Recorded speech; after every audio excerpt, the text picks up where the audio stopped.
Así inicia Es Noticia, noticia en profundidad. Qué placer acompañarles. Soy Tatiana Pérez y les saludo desde nuestra sede central. En Caracas, en Venezuela, a partir de este momento, en la próxima hora, tenemos 3 temas que son noticia. Como siempre, desplegados primeros en titulares, es noticia Venezuela. El gobierno de Reino Unido ya tiene en sus manos la protesta formal del Ejecutivo bolivariano tras revelarse un plan secreto para apoyar un golpe de Estado.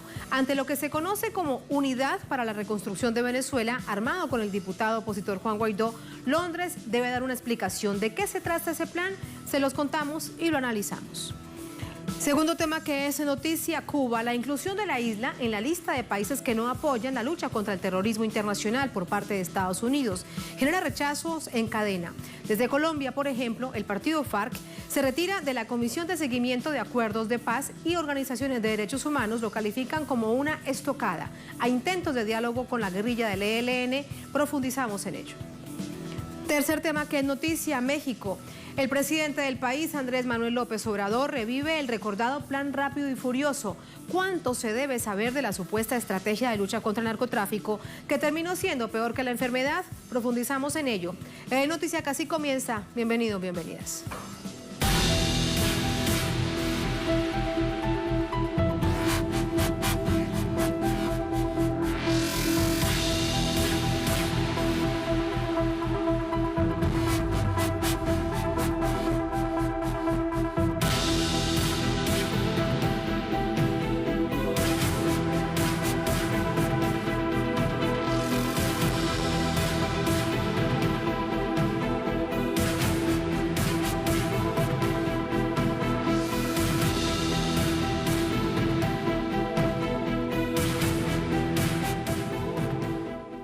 En noticia Venezuela, documentos oficiales del gobierno de Reino Unido revelan la complicidad e interés de esa nación europea en planes para derrocar al ejecutivo del presidente Maduro, auspiciado por el opositor Juan Guaidó y Estados Unidos. Una investigación del periodista John McAvoy, publicada en el portal de noticias de Reino Unido, The Canary, revela la existencia de una unidad especializada dentro del Ministerio de Relaciones Exteriores destinada a la llamada reconstrucción de Venezuela después de un golpe de Estado. La existencia de esta oficina nunca ha sido reconocida previamente por el Ministerio de Relaciones Exteriores, por el gobierno del Reino Unido, y se llama la Unidad para la Reconstrucción de Venezuela. Está dirigida por John Saville, el ex embajador del Reino Unido en Venezuela entre 2014 y 2017. El artículo señala que la respuesta de un vocero del gobierno sobre el propósito de esta unidad creada en 2019, que nunca fue reconocida, es trabajar para ayudar a poner fin a la crisis política y económica de Venezuela. Sin embargo, en comunicaciones privadas que hemos obtenido entre el representante Juan Guaidó en el Reino Unido, Vanessa Newman, y el funcionario del Reino Unido, hemos encontrado que ha habido discusiones de planificación para el sustento de los intereses comerciales británicos durante la reconstrucción de Venezuela. Esto nos da una idea de la naturaleza del interés británico en la reconstrucción de Venezuela. La representante de Guaidó tiene una curiosa proximidad con personas conectadas con la CIA y las Fuerzas Armadas de Estados Unidos. Hemos encontrado que Vanessa Newman es directora ejecutiva de una compañía llamada Asimétrica Hora. En listados corporativos de 2015 encontrados en Florida, hay otros 2 nombres que aparecen como codirectores, Alec Bierbauer y Michael Marks.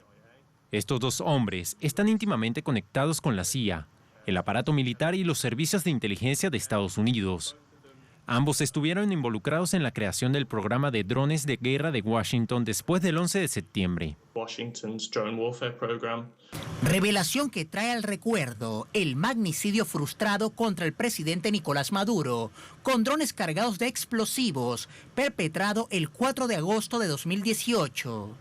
El periodista McAvoy citó la visita de Guaidó a Londres en enero de 2020 para agradecer los favores. En 2019, el gobierno del Reino Unido le brindó apoyo en sus intentos de derrocar al gobierno de Maduro, con la solicitud al Banco de Inglaterra a otorgarle acceso a las reservas de oro venezolanas y la promesa de unos 40 millones de libras de asistencia humanitaria, sobre la que nunca se reveló su destino.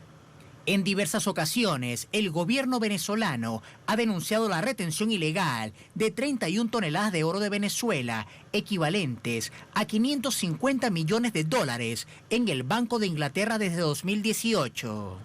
La visita de Guaidó a Londres concuerda además con las fechas en que se planificaba la incursión de mercenarios en Venezuela, cuyas pruebas revelan que fue firmada por el opositor y avalada por el gobierno de Estados Unidos. El canciller venezolano Jorge Arriaza presentó una protesta formal ante el encargado de negocios del Reino Unido, Duncan Hill, para exigir explicaciones sobre la creación de esta unidad secreta tendiente a derrocar un gobierno.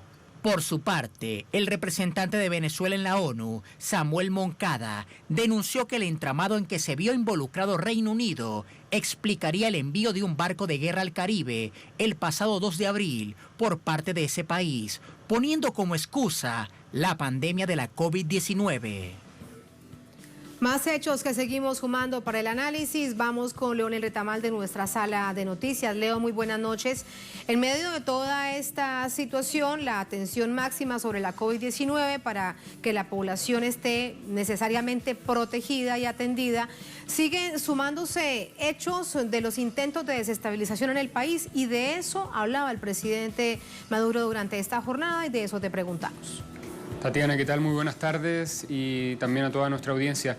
Como señalas, esta tarde el presidente Nicolás Maduro, en una locución que hace diariamente junto al equipo de salud para monitorear el avance y el abordaje al COVID-19, señaló expresamente que tienen datos, tienen nombres, coordenadas, la estructura de nuevos grupos mercenarios que estarían preparándose en territorio colombiano para incursionar nuevamente sobre Venezuela.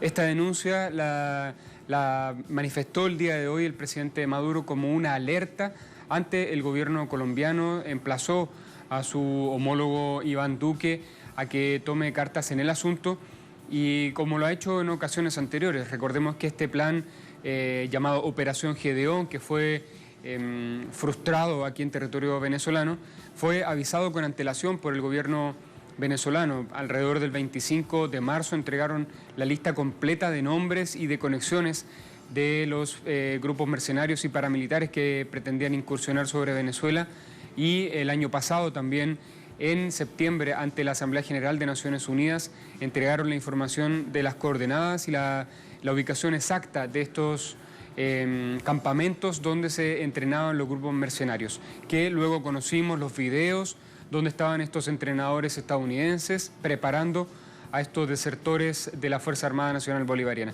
Así que es una nueva alerta que sienta como precedente esta fecha para tener como resguardo ante la opinión pública, dijo el presidente Maduro, de que ya están poniendo sobre alerta tanto a Colombia como al resto del mundo sobre posibles nuevas incursiones aquí en Venezuela. Eso es lo último que ha informado el presidente Nicolás Maduro esta tarde, Tatiana. Lo último que reiteramos se suma a los anuncios que se van haciendo día a día, que se entienden en la magnitud de lo que se intentaba sobre Venezuela.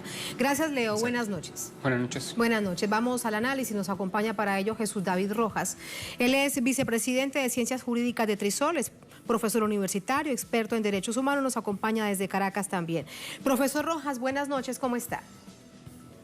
Buenas noches, Tatiana. Buenas noches, los televidentes. Muchas gracias. Nos centramos en el análisis con respecto a este plan secreto que involucraba al diputado opositor Juan Guaidó y al gobierno de Reino Unido. Plan secreto porque estaba dentro de un espacio secreto donde muy pocas personas lo conocían, dentro además de la Cancillería de Reino Unido. Mi primera pregunta es, ¿detrás de qué iban? ¿De los 31 lingotes de oro que tienen secuestrados o cumpliendo órdenes de Estados Unidos?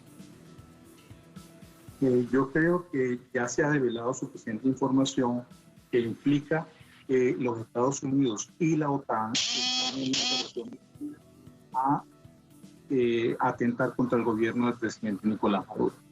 Es un hecho notorio, los barcos que se han instalado en Curazao y Aruba, las operaciones que ha realizado el Reino Unido entrenando paramilitares o mercenarios en áreas de la República de Guyana, y la actuación del gobierno del presidente Trump en la invasión reciente del 3 de mayo en adelante. No es solamente eso, ya las informaciones de inteligencia daban idea de una situación de eso. La ambición británica ya es una reiteración. En el siglo XIX, durante plena guerra federal, unas personas conservadoras, que serían el equivalente de los Guaidó o de los Leopoldo López de aquella época, le solicitaron al Reino Unido, a la reina Victoria, que invadiera Venezuela con el propósito de derrotar a esos salvajes que estaban del lado federal. Le pagarían con la Guayana venezolana. Aquello, inexplicablemente, la reina Victoria no lo aceptó. Pareciera más civilizada que la actual reina Elizabeth II y que el gobierno anterior y actual del Reino Unido, y siguen las pretensiones, lo que para otras potencias que surgen pudiese dar una idea de la debilidad financiera, estratégica de los Estados Unidos y la OTAN, porque se quieren apoderar de un territorio que tiene muchos minerales estratégicos que pareciera que ellos requieren. Eso es entonces lo que estaría de fondo. Si sumamos, todo les interesa, pero en particular el objetivo sería el petróleo de Venezuela. No solamente el petróleo, hay otros minerales estratégicos, oro, diamante, coltán, hay minerales radioactivos, hay muchos minerales, fosfato, hierro, muchos minerales. Pero yo creo que el Reino Unido se le ha escapado que el conde de Cartagena en el siglo XIX le escribió al rey Fernando VII diciéndole que la reacción y la fiereza de la población venezolana para defender su territorio era incomparable. El vencedor de Napoleón reconocía la fiereza de esta tropa. Y yo le sugeriría a todos los ámbitos de inteligencia y diplomáticos de la OTAN que dejen tranquilo a quien está tranquilo. Además, con este tipo de operaciones no son ni siquiera valientes porque no respetan el derecho de la guerra, no hay declaraciones de guerra, hay tercerización, hay utilización de mercenarios que pudiesen ser tratados igual que los Estados Unidos y la Gran Bretaña tratan a los terroristas, que ellos califican como terroristas. Recordemos que la Carta de las Naciones Unidas dice que una de las causas de guerra justa es el derecho a la defensa, sea ejercido por estados nacionales o por empresas mercenarias que contraten para tal fin. Esto es importante, sobre todo recordando la historia como usted lo plantea. Si Reino Unido no la conoce, valdría la pena que la revisara, pero llamaría la atención, profesor Rojas, que realmente no conocieran, sobre todo cuando estamos hablando de los altos funcionarios de Reino Unido que no la conozcan. Por eso también la pregunta que muchos se hacen una y otra vez, ¿qué les hizo pensar que todo esto funcionaría? Yo creo que, como dijo el ministro de la Defensa recientemente, menospreciaron al pueblo venezolano y a su Fuerza Armada Nacional Bolivariana. Ellos piensan que el país es débil, está por entregarse, quizás interpretando la forma de lo que ofrecen los factores de oposición. Lo que firmó, el contrato que firmó el señor Guaidó no tiene parangón en la historia. El aceptar ser colonia y el que se dice ser presidente, aceptar que otra persona está por encima de él desde el punto de vista militar. Todas las órdenes deben ser consultadas con esa empresa, se le da el 14% de todo lo que se confisque. Pues, hay situaciones de verdad temerarias que implican que ellos no tienen capacidad operativa en Venezuela para hacer eso. En los movimientos que hubo en la Revolución Libertadora, en la Guerra Federal, siempre hubo bandos en Venezuela luchando por el poder. Pero si usted tiene que contratar a extranjeros para que peleen por usted, quiere decir que usted no tiene ningún poder real en el país. La historia, el principio de autodeterminación, el thorium, que me faltaba mencionarte como mineral estratégico, la delincuencia organizada en que están utilizando contra el pueblo venezolano, por muy crítica que sea la situación del pueblo venezolano, el pueblo venezolano es un pueblo digno y lo ha demostrado a través de su historia. Entre venezolanos podemos decirnos cualquier cosa, pero cuando un extranjero pretende imponerse, esas personas que representan a esos extranjeros, como el banquero Matos en la época de Cipriano Castro o el señor Guaidó, pierden la capacidad de liderazgo. Ahora incluso los mismos factores de oposición están llamando a desconocer a Guaidó, diciéndole que renuncie.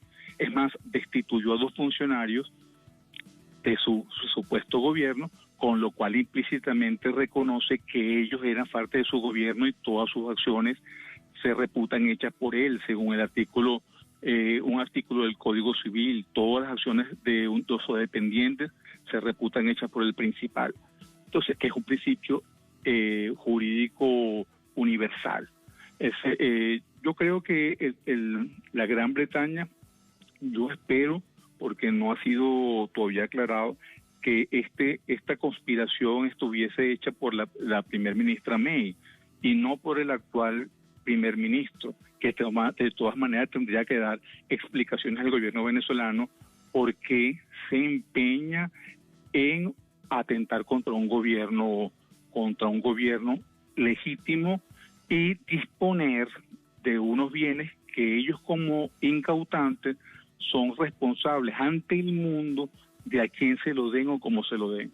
Si ellos se lo dan a alguien que no representan al pueblo venezolano, ellos de todas maneras van a tener que responder por ese dinero, porque no les corresponde a ellos determinar quién maneja eso. En todo caso, por un principio de soberanía de todos los estados, corresponde a los estados designar a sus propias autoridades. No les corresponde a los demás estados reconocer presidentes y de hecho estarían rompiendo un principio tradicional de la diplomacia británica, que es que los estados, la corona británica no reconocía gobierno, reconocía estados. Con esta situación, con el señor Guaidó, están cambiando un principio desde el siglo XV el Ministerio de Relaciones Exteriores de Gran Bretaña, y demuestra que eso que siempre fue un paradigma de oficina diplomática, conjuntamente con Bogotá e Itamaraty en el área latinoamericana, han perdido la calidad y la perspectiva para crear políticas de Estado en materia de relaciones exteriores. Eso es muy triste que eso esté dando. Sin duda, profesor Rojas, precisamente ahí va mi última pregunta para usted. Sobre el gobierno de Estados Unidos, ya lo sabemos todo, quebraron el derecho internacional, pasan por encima de Naciones Unidas, nada que tenga que ver con diplomacia, con acuerdos internacionales o cooperación internacional les sirve, no existen realmente, actúan como si fuesen los amos y dueños del mundo, pero ya lo hemos visto, sobre todo en el gobierno del presidente Trump. Sí llama la atención que actúe de una manera tan similar el gobierno de Reino Unido, ¿no? Es algo que llama profundamente la atención. De hecho, durante esta jornada, a través de la prensa local en Venezuela, se informaba que el propio representante de Reino Unido en Venezuela se mostraba también sorprendido por ese plan secreto. Mire, yo creo que cuando usted desconoce el derecho internacional, cuya validez de principios y de reglas son reconocidos por la comunidad de naciones, 190 y tantos países registrados en la Organización de Naciones Unidas, más otros que no forman parte de la organización, pero son reputados como Estado, y lo desconoce, le abre un amplio aspecto a la anarquía. Entonces, jurídicamente usted podrá criticar a movimientos terroristas como los que hay en Nigeria, Al-Qaeda, pero desde el punto de vista lógico, desde el punto de vista de coherencia política internacional, usted tiene que reconocerle que esas personas tienen un espacio, porque los estados, que son las primeras organizaciones internacionales o los principales sujetos de derecho internacional, no están respetando las reglas. Por lo tanto, cualquiera, una empresa militar como Silver Corp o cualquier otro sujeto de derecho internacional puede decidir que hace la guerra, que mata personas, que hace genocidio, que se roba bienes materiales o minerales, hace lo que le dé la gana. Y usted podrá decir que es malo o que es inadecuado, pero si el derecho internacional se destruye, todas las formas de violencia se abren. Y no hay, eso sería el entierro de la Carta de las Naciones Unidas y el sistema de Naciones Unidas. Nadie puede decir en base a qué va a cuestionar la legitimidad de otros que se quieren robar si los Estados Unidos están diciendo que ellos se pueden robar y disponer de los bienes de otras personas. Están creando un nuevo paradigma en el derecho penal internacional o en el derecho internacional penal, que es la delincuencia organizada transnacional. Quiere decir que una empresa que aparentemente es legítima en el estado de la Florida puede hacer actos antijurídicos en Venezuela con plena validez. Además, atentar contra un presidente de la República, o sea que si Irán ofreció una recompensa por la cabeza del presidente Trump, así que si algunos talibanes o extremistas musulmanes deciden atacar la Casa Blanca y matar al presidente Trump, está bien, porque es una cuestión de fuerza, no es una cuestión de coherencia jurídica ni de principios. Es que el que más puede, el que lo puede hacer, lo hace. Como volvemos al siglo XV, donde se mataban a los reyes porque se les consideraba a todos tiranos, y entonces yo los considero tiranos y contrato a un asesino y lo mata. No hay responsabilidad, no se sabe quién es el asesino, se mata al asesino posteriormente y el mundo sigue. Eso nos va a conducir definitivamente a una delicada situación donde las armas nucleares pudiesen ser usadas por empresas transnacionales, empresas militares, mercenarias, para su propio beneficio y para ganar dinero. ¿Qué momento vivimos, profesor Rojas? Muchas gracias por ello. Recuerdo que alguien hace poco, nos dijo aquí en la pantalla de Telesur, es que vamos a volver a la ley de la selva. Pues ojalá y no, pero en ese momento estamos. Gracias, profesor. Muy buenas noches. Buenas noches, saludos a todos los televidentes. Muchas gracias. Así nos vamos a la primera pausa en esta emisión de Es Noticia. Al volver en Noticia Cuba, la inclusión de la isla en la lista de países que no apoyan la lucha contra el terrorismo por parte de Estados Unidos genera rechazo en cadena. Desde Colombia, por ejemplo, el partido FARC se retira de la Comisión de Seguimiento de los Acuerdos de Paz y organizaciones de derechos humanos lo califican como una estocada a intentos de diálogo con la guerrilla del ELN. Un asunto que analizamos al volver en Es Noticia.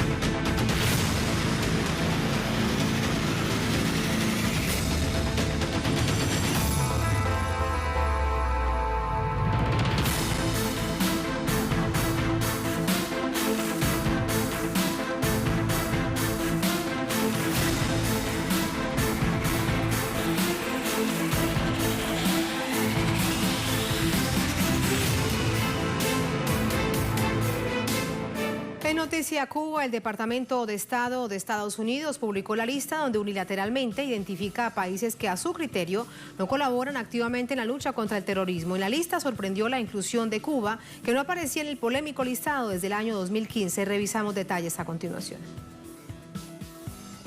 El gobierno estadounidense volvió a incluir a Cuba en el controvertido documento por supuestamente albergar en su territorio a miembros del Ejército de Liberación Nacional de Colombia, ELN, organización considerada terrorista por el gobierno de Iván Duque. Esto pese a que la nación caribeña sirvió como sede de un proceso de paz impulsado desde varias instancias multilaterales apegadas al derecho internacional para acabar con el conflicto armado en Colombia, que involucra a otros gobiernos como el de Noruega, el cual no fue sancionado. Esta controvertida decisión contraviene la política exterior de la administración Obama, que había decidido excluir a la isla del listado que incluye además a Irán, Venezuela, Corea del Norte y Siria. lo que fue condenado por el presidente de Cuba, Miguel Díaz-Canel, quien expresó a través de las redes sociales: inmoral, Estados Unidos rompe récord de cinismo y pasa del silencio a la injuria, al incluir a Cuba en la lista espuria. Acusa a la nación víctima de no cooperar versus terrorismo. Estados Unidos miente y ofende porque no puede responder con la verdad sin acusarse a sí mismo. La movida diplomática ha generado gran preocupación en Colombia, donde distintos sectores políticos consideran que podría afectar los acuerdos de paz firmados en septiembre de 2016. En este sentido, el partido FARC decidió dejar de participar en las reuniones de la Comisión de Seguimiento, Impulso y Verificación a la implementación del acuerdo final, hasta que el gobierno colombiano asuma una postura al respecto. Efectivamente, en el día de hoy, nuestros representantes en la Comisión de Seguimiento, Impulso a la Verificación de los Acuerdos de Paz, después de dejar constancia de nuestro desacuerdo con la posición asumida en cabeza del doctor Ceballos por el gobierno nacional con relación a vincular a Cuba dentro de la lista de países que no colaboran en la lucha contra el terrorismo, es retirarnos de esa comisión exigiendo del gobierno que diga claramente si esa es la posición oficial de la Cancillería. En la misma línea, el también parlamentario del partido FARC, Rodrigo Granda, acusó al vocero del gobierno Miguel Ceballos de no estar haciendo esfuerzos por la paz en Colombia, al mismo tiempo que agradeció el papel de Cuba como garante del proceso de paz, destacando la importancia del gobierno cubano en el proceso en los últimos años. Partiendo de esas declaraciones del Departamento de Estado, el señor Miguel Ceballos, alto comisionado de paz en Colombia, que parece más bien un delegado para la guerra, toma esas declaraciones y reta a Cuba para que entregue cuanto antes a la delegación del ELN. Esto es inaudito, porque Cuba es un país garante. Además, es un país que ha trabajado por la paz para Colombia desde antes de iniciarse los diálogos oficialmente en La Habana, Cuba. La actitud de Estados Unidos evidencia la soberbia de un gobierno que se cree predestinado y con la potestad de enjuiciar y condenar a los estados y pueblos que unilateralmente considera hostiles, lo que además de vulnerar el derecho internacional, evidencia las pretensiones injerencistas que aún en pleno siglo XXI pretende imponer. Vamos a analizar el contexto, las implicaciones de esta decisión. Para ello nos acompaña Piedad Córdoba, ella es defensora de derechos humanos, de la paz, ex candidata presidencial, nos acompaña desde Medellín, en Colombia. Doctora Córdoba, muy buenas noches, un placer saludarla, ¿cómo está? Muy buenas noches, Tatiana, y un saludo muy cálido y muy fraterno a todos los que nos ven en Telesur. Muchas gracias. Doctora Córdoba, su primera apreciación con respecto a ello. Quiero preguntarle en particular. El alto comisionado para la paz de Colombia, el señor Ceballos, dice que Estados Unidos, el Departamento de Estado, toma la decisión de incluir a Cuba en la lista de países que no apoyan la lucha contra el terrorismo, producto de la insistencia del gobierno colombiano. Uno se pregunta si es realmente eso o si era una exigencia, por el contrario, del gobierno de Estados Unidos para aumentar tal nivel de sanciones y de bloqueo sobre Cuba. Yo creo que es lo segundo, pero a ver, primero que todo, además de ser inaceptable, inmoral, falto de ética, injusto, había que ver la gestual corporal del señor Miguel Ceballos, quien da una declaración encaminada fundamentalmente a lograr esta decisión de Trump. Yo creo que es muy importante recordar hechos pasados. El gobierno del señor Duque en algunas oportunidades exigió al gobierno de Cuba, desconociendo los protocolos internacionales, desconociendo que este acuerdo fue firmado por las partes como un acuerdo de Estado, desconociendo el derecho internacional y sobre todo tratando de meter a Cuba en el delito de perfidia, buscando que se entreguen la comisión negociadora del ELN. Yo no creo que el señor Trump tenga conocimiento al dedillo de todo lo que ocurre en Colombia y sobre todo en tratándose del proceso de paz. Yo creo que esta fue una solicitud del gobierno colombiano para que efectivamente se incluyera a Cuba, haciéndole un favor a Trump que obviamente ha cada vez acentuado más las disposiciones en contra de Cuba con el bloqueo tan infame que ha venido infiriendo a este país.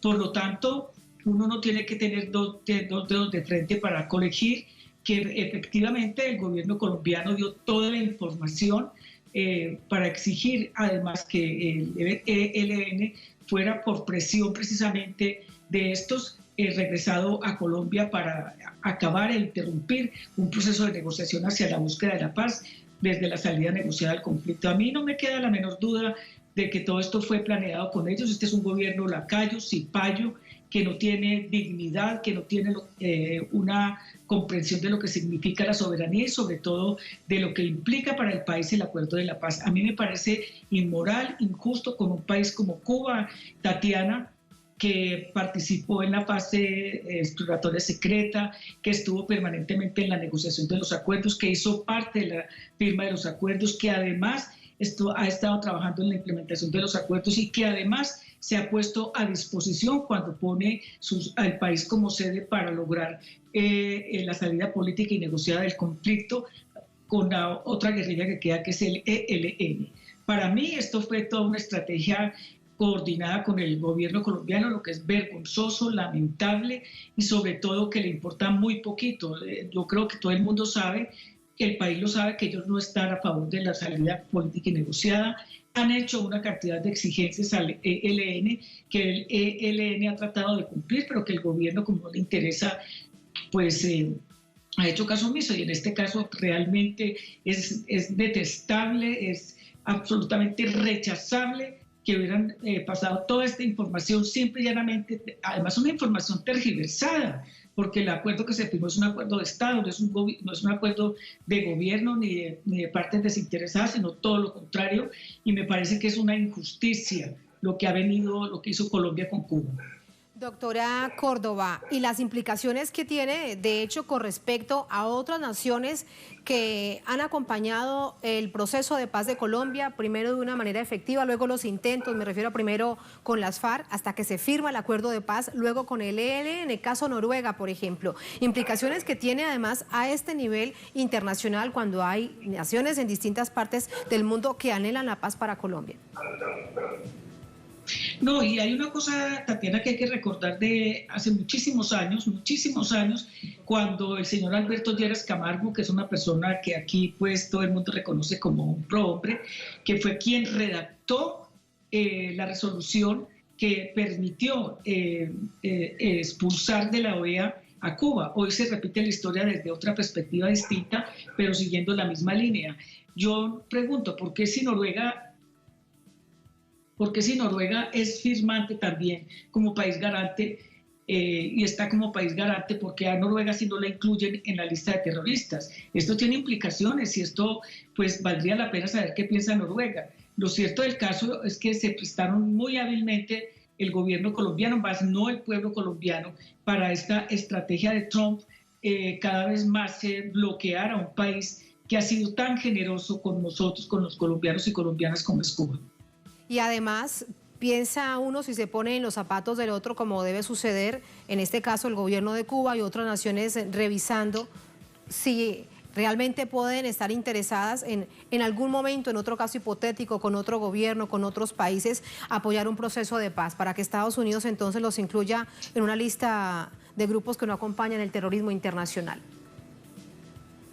Sí, Tatiana, lo que pasa es que además ellos querían que Cuba incurriera en el delito de perfidia, sí, entregando a los negociadores. Cuba es un país ejemplar que además está alumbrado por Martí y por Fidel y por todos los que han hecho posible que este país tenga la dignidad que tiene. Yo estoy absolutamente segura de que Cuba siempre estará dispuesto a lograr la paz, como lo decía el comandante Fidel y como en muchas veces Iván Mora, que fue uno de los negociadores que se empleó a fondo por los acuerdos, por todas las dificultades que tuvo el proceso de las FARC para que este saliera adelante, y por lo tanto yo creo que Cuba entiende claramente la jugada y tiene que tener claro que esta es una acción y es una estratagema cipaya, lacaya de este gobierno al servicio del gobierno de Trump.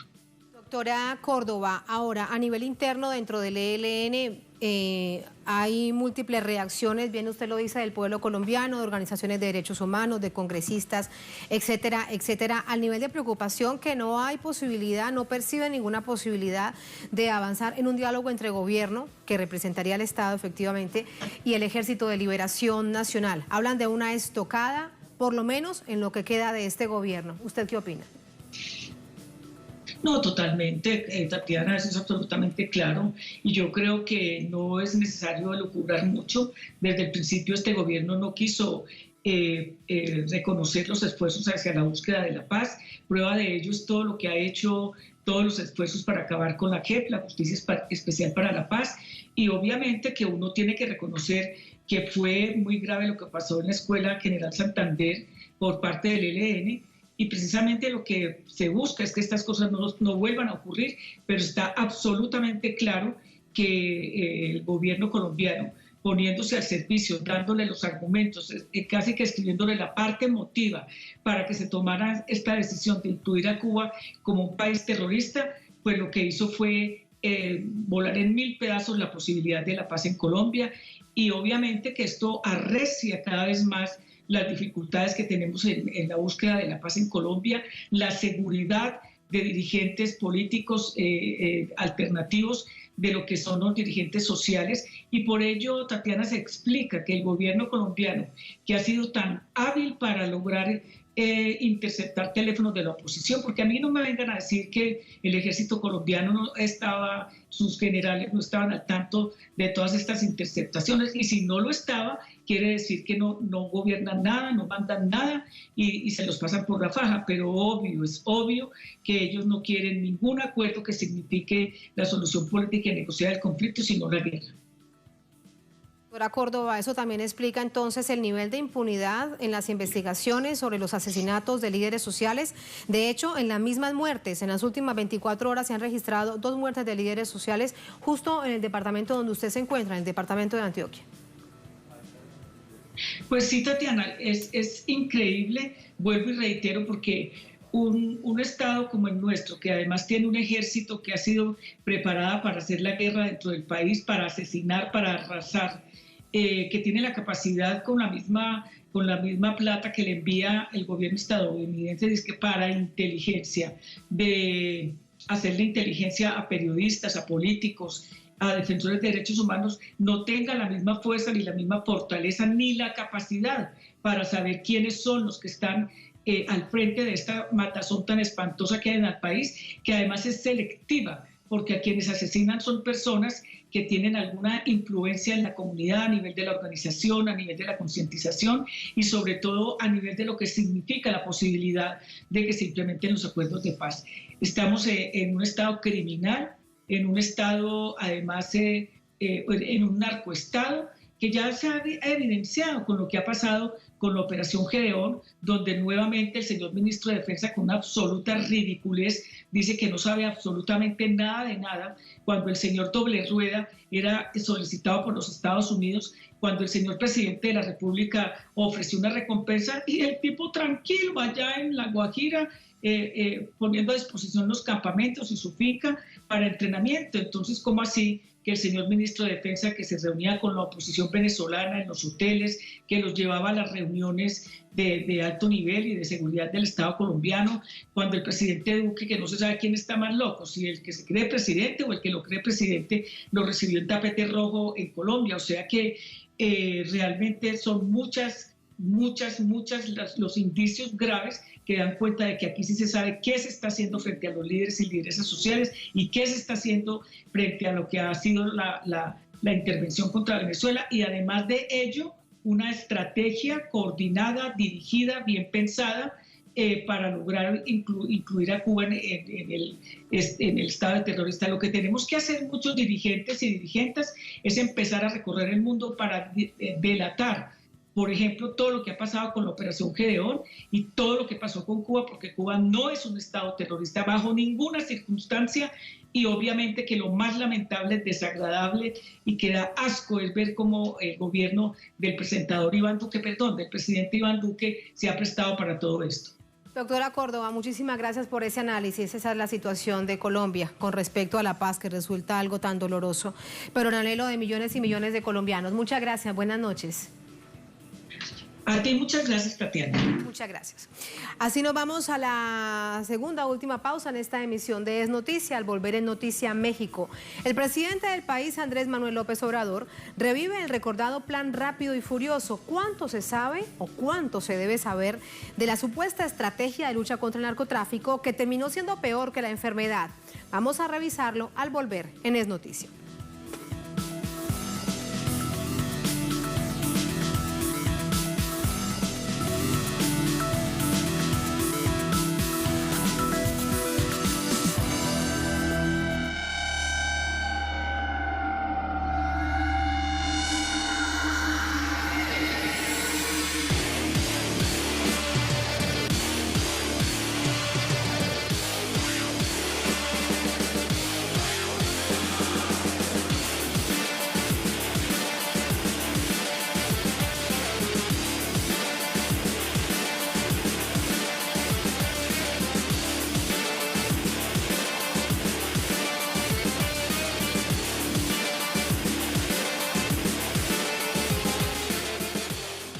En Noticia México, en la víspera, el presidente López Obrador anunció la reapertura de una investigación sobre el conocido Plan Rápido y Furioso que involucra al expresidente Felipe Calderón, así como de funcionarios de su gobierno con tráfico de armas desde los Estados Unidos. ¿Cuánto no se sabe de esto? Vamos a verlo. Luego de que el presidente Andrés Manuel López Obrador ordenara reabrir las investigaciones del caso sobre el operativo conocido con el apelativo de una película de Hollywood, Rápido y Furioso, han salido a colación otros elementos relacionados al caso. De acuerdo a las declaraciones del investigador y analista Abraham Mendieta, los antecedentes de la operación Rápido y Furioso trascienden no solo al expresidente Felipe Calderón y Barack Obama, se remontan al gobierno de Vicente Fox y su relación con el expresidente de Estados Unidos, George Bush. Las operaciones de tráfico de armas empiezan con el presidente George Bush, al menos desde el año 2006, cuando todavía gobernaba Vicente Fox. El operativo se llamaba en ese momento Receptor Abierto. La operación Rápido y Furioso viene en 2009. Sí. Es fundamental hablar de esto en este momento porque hoy el 70% de los asesinatos que ocurren en México, de los homicidios que ocurren en México, se realizan con armas ilegales procedentes de Estados Unidos. El arsenal de armas, que incluía más de 2.000 unidades, se han cometido múltiples asesinatos, incluso masacres de las cuales Telesur ha dado cuenta. Por ejemplo, en 2010, 16 jóvenes que se encontraban en una fiesta fueron ejecutados en la comunidad de Villas de Salvarcar, en el norteño estado de Chihuahua. También se sabe que algunas pararon en manos de los capos más buscados del narcotráfico. Se habla de que Joaquín El Chapo Guzmán, el capo líder del cártel de Sinaloa, que ahora está condenado a cadena perpetua en Estados Unidos, pudo haber tenido un arma en su poder procedente de Rápido y Furioso, y era como un trofeo. La periodista y escritora argentina Olga Warnat también aportó información que comprometen tanto al expresidente Felipe Calderón como al exfuncionario de su gobierno, Genaro García Luna. Estos 3 videos existen. Y lo involucran directamente, pero directamente porque aparece Genaro García Luna, aparece en un avión en el Estado de México, en Toluca, adentro del avión, pidiendo dinero. Y le entregan dinero. Un cártel, una organización, ¿no? Le entrega dinero y él pide dinero para su jefe. La vicepresidenta de la Cámara de Diputados, Dolores Padierna, vicepresidenta de la Cámara de Diputados, expresó que el expresidente Felipe Calderón, Eduardo Medina Mora y Genaro García Luna deben comparecer ante la justicia por la operación Rápido y Furioso, que permitió la introducción de miles de armas al territorio nacional con la intención de dar seguimiento al tráfico de armamento. Aunque el expresidente Felipe Calderón, uno de los opositores más críticos del actual gobierno, negó saber sobre la operación Rápido y Furioso y los vínculos de sus funcionarios con el narcotráfico, hasta ahora las evidencias demuestran lo contrario. Vamos a entrar con el análisis. Nos acompaña para ello la doctora Victoria Unzueta. Ella es politóloga, especialista en materia de seguridad. Nos acompaña de Ciudad de México vía telefónica. Doctora Unzueta, ¿cómo está? Buenas noches. Buenas noches, Tatiana, a sus órdenes. Muchísimas gracias, doctora Unzueta. Nos preguntábamos qué tanto se debe saber ahora que el presidente López Obrador de nuevo lo pone sobre el tapete. Ya la veo en pantalla. Muy buenas noches, mejor así. ¿Qué tanto se debe saber de este operativo, de este plan rápido y furioso que involucraba gobierno de Estados Unidos y el de México? Bueno, recordemos que durante la presidencia de Barack Obama, se hicieron reservas en muchos documentos que iban a ser entregados a el Congreso norteamericano. Yo creo que el primer paso, si es que hay verdaderamente una intención de recomponer la relación entre México y los Estados Unidos seriamente dañada a partir de este tráfico ilegal de armas, sería el descongelamiento y el dar a conocer estos documentos que fueron reservados, en primer término. En segundo término, me parece que es muy importante ponerlo en dos perspectivas. La primera es que las investigaciones derivan específicamente del juicio contra Genaro García Luna, y en este sentido me parece que el gobierno mexicano tiene la responsabilidad de establecer específicamente, de iniciar específicamente sus investigaciones para poder generar una responsabilidad hacia los funcionarios que participaron en este operativo y que estaban enterados, incluso siendo el expresidente Felipe Calderón. Y en tercer lugar, me parece que el gobierno mexicano tiene una fuerte responsabilidad en términos de lo que significa parar la violencia con este tipo de operaciones. Me parece que no es suficiente el establecer este tipo de mecanismos de investigación, sino que tiene que llegar a sus últimas consecuencias y específicamente en términos de lo que significa para las víctimas de la violencia generada por el operativo en específico, pero en general por la delincuencia organizada. Hay varias preguntas para plantear, sin duda, de toda esta situación que hasta ese momento habían quedado allí. ¿Cómo entra al país de Estados Unidos, a México, tal nivel de armas sin que alguien del gobierno, alguien del alto gobierno supiera de la situación? Luego, ¿cómo iban y cómo llegaron a los grupos narcotraficantes? Sé que son demasiadas preguntas, pero es parte también de la necesidad de respuestas de las víctimas. Sí, bueno, en primer término hay que especificar que el operativo tenía el objetivo fundamental de proporcionarles armas a los cárteles de la delincuencia organizada y teóricamente hacer el seguimiento a lo largo del territorio nacional para ver las rutas. Es decir, que las armas llegaran a manos de la delincuencia organizada no fue gratuito, fue específicamente el objetivo del operativo, y esto es lo grave, porque se le estaba armando a los cárteles de la droga y específicamente se le estaba empoderando. Entonces, eso en primer término. En segundo término, es absolutamente inconcebible que, siendo un operativo que teóricamente estaba encabezado por la ATF, que estaba siendo dándole seguimiento por las autoridades norteamericanas y que se dio además en el marco de las negociaciones de la iniciativa Mérida, es absolutamente inconcebible que ningún funcionario mexicano lo supiera. Es por esto que tenemos que las investigaciones tienen que ser desarrolladas y que tienen que congelarse los documentos que tiene en su poder el gobierno norteamericano para saber hasta dónde estaba realmente la cadena de mando que estaba involucrada en este tráfico ilegal de armas, que a final de cuentas era un tráfico controlado por las autoridades norteamericanas con la anuencia de las autoridades mexicanas. Es increíble solamente de pensar que se crea que una estrategia de ese nivel pueda realmente resultar efectiva en términos legales y de protección para una población. El presidente Trump, según medios locales dentro de Estados Unidos, dice que sí, que va a pensar en la desclasificación de esos documentos, pero parece más producto de una venganza política en contra del expresidente Barack Obama. No importa por qué sea, lo que vale la pena es que lo desclasifique.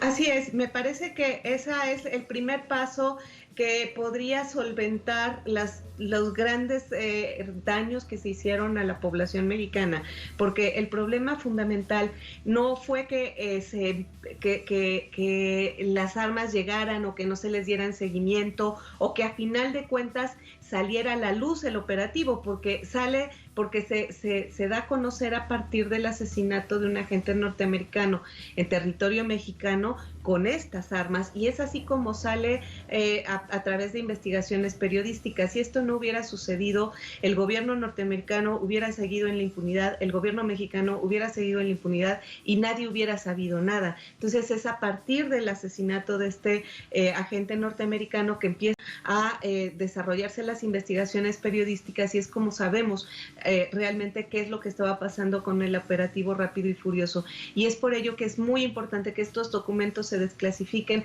para iniciar realmente una reconciliación entre las dos naciones, porque realmente pues Estados Unidos puso las armas y México los muertos.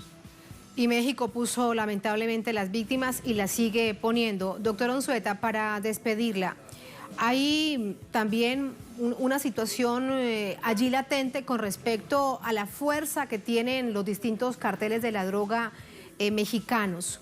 ¿Ayudó Rápido y Furioso a fortalecerlos?